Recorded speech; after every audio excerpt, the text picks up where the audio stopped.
Good day and welcome to SCO BRICS Insight, where we talk about what's really going on in the world of the BRICS. Now today I want to talk about an interview with Robert Agee. He's the head of the American Chamber of Commerce in Russia, and he was interviewed by the RBC news agency regarding his expectations and wishes in connection with the emerging warming of Russian-American relations.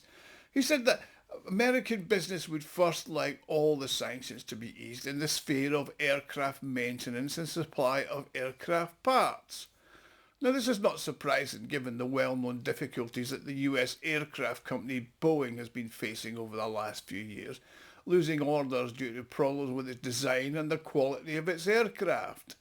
Completely losing the Russian market would be very sensitive for it, and the import substitution program in the Russian aviation industry threatens to make this loss irreversible. Now, Agee tried to disavow this program. Firstly, he says we're calling for the sanctions to be lifted in the aviation sector with regard to the supply of spare parts and the technical support of aircraft.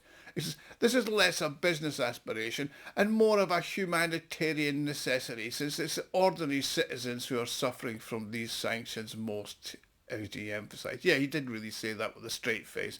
That was after cutting off all contact and maintenance back in 2022, with no thought whatsoever for the Russian consumer. He stated that the American Chamber of Commerce, which he heads, is collaborating with the Franco-Russian Chamber of Commerce and Industry on this issue on behalf of Airbus. The latter is set to intensify its efforts to put pressure on Russia, France, which naturally would be portrayed as a positive step towards the US. The involvement of France is evident given its president's recent threats to Russia with nuclear weapons. Now, the primary production facilities of the European Aircraft Manufacturing Alliance Airbus are situated in France, and the headquarters of the country now located in Toulouse. Now, before I continue, I'd like to make an appeal. If you like and enjoy my videos, you can help me fund the channel and my website SCOBRICSinsight.com to further develop it. You can do this by making a small donation, which you can do by clicking on the thanks button at the bottom of the video screen. Everybody who donates does get a personal thank you from me, and I'm thanking you all now. Now, it's important to be very sceptical of the humanitarian angle put forward by the Agee, the American Chamber of Commerce head, as the implausibility of this premise becomes immediately apparent. This argument might have been valid if it had been more appropriate to lobby before the previous administration introduced these draconian sanctions on the aviation sector in Russia. Then you could have challenged to dismiss them, and it aligns more closely with the logic of business and profits. That's what they're after. That's valid, and in a business publication it's obvious that these are what the interests and objectives. For instance, Boeing's actions in the early 1990s are about that. At the time when the proposals for modernising the Illusion 96 were highly regarded, Boeing expressed interest in the joint efforts. But the project was subsequently abandoned.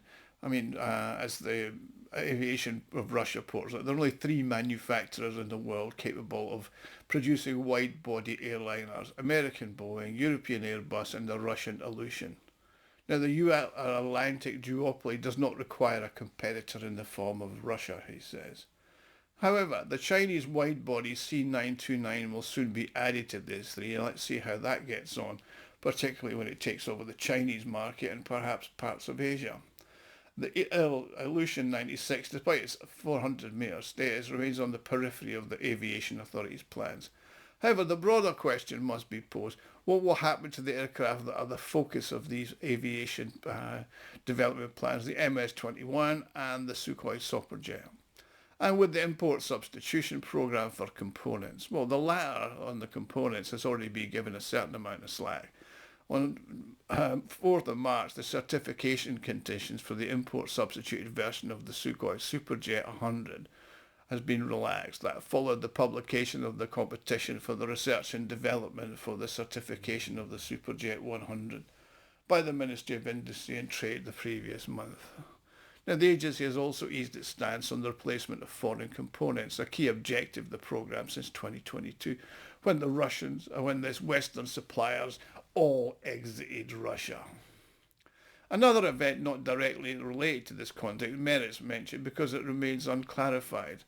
On the 6th of March, a report by Vedomosti, the S7 Development Centre, which is part of the S7 Aviation Group, has suspended construction of a plant in St. Petersburg to produce parts for the gas turbine engines, which is scheduled to commence at the beginning of the year. The project was expected to require an investment of 7.4 billion rubles, and it was anticipated that the facility would manufacture blades for high temperature sections of gas turbine engines, and that included those from foreign manufacturers. According to Vedomosti's sources, the construction deadlines have been postponed significantly into the future, and the investor is exploring new market opportunities. Now, the sources of the publication didn't specify when it's planned to resume the implementation of this project, or indeed if it will. So there hasn't been a Russian Boeing as yet. Sukhoi is present in the market, and they're attempting to fill a niche, but Boeing is Boeing, and I don't even know how much time and effort it would take to replace it, said Agee, the American Chamber of Commerce, in his interview. Now, this is a direct statement. However, what Mr. Agee does not understand is the Russian government understands that and is aware of it.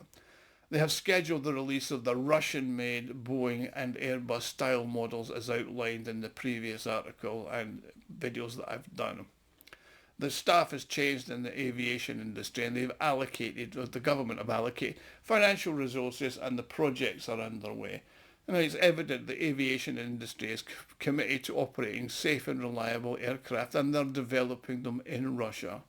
It's crucial to recognise that the potential risks posed by the reliance on American European aircraft for spare parts and maintenance will compromise flight operations and safety when the illegal sanctions are imposed unilaterally, as the Russian law rightly defines them. So, through the collaborative efforts of both airlines and the aviation industry, Russia has successfully mitigated the challenge of the spare parts shortages by developing domestic repair capabilities and partially substituting for imports. Now, imports of similar products have clearly been established, but the key point is that Russian aviation industry is developing after decades of a lull.